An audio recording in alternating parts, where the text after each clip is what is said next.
Le lundi 21 février, le ministère chargé des eaux, forêts, chasse et pêche a bénéficié d'un don de matériel et d'équipements fait par la MINUSCA à travers sa section de la réforme du secteur de la sécurité. La cérémonie de remise officielle s'est déroulée en présence du ministre chargé des eaux, forêts, chasse et pêche, Idriss Hamit, et de la représentante spéciale adjointe du secrétaire général de l'ONU en République centrafricaine, Lisbeth Kuliti. L'objectif de l'appui de la MINUSCA vise à contribuer à améliorer les conditions de travail des cadres et personnels du dit ministère.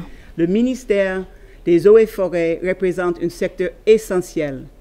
Il contribue, d'une part, à la protection des ressources naturelles, à la génération des revenus pour l'État, et d'autre part, constitue un acte déterminant dans le dispositif de sécurité nationale.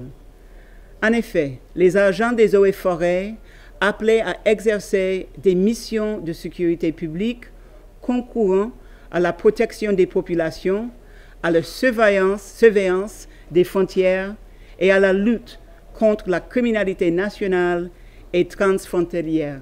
Aujourd'hui, cette modeste remise de matériel traduit les efforts de coordination entrepris par vos équipes depuis plus d'un an, avec le service de réforme du secteur de la sécurité de la MINUSCA et la mission EUAM. L'ensemble du matériel comprend entre autres du matériel informatique, des caméras, un groupe électrogène de 10 kVA, 2 motos, des ordinateurs, fournitures, du mobilier de bureau et des imprimantes. Le tout pour une valeur de 93 millions de francs CFA. Le ministre chargé des eaux, forêts, chasse et pêche, Idriss Hamit, a tenu à s'adresser au personnel dans son discours.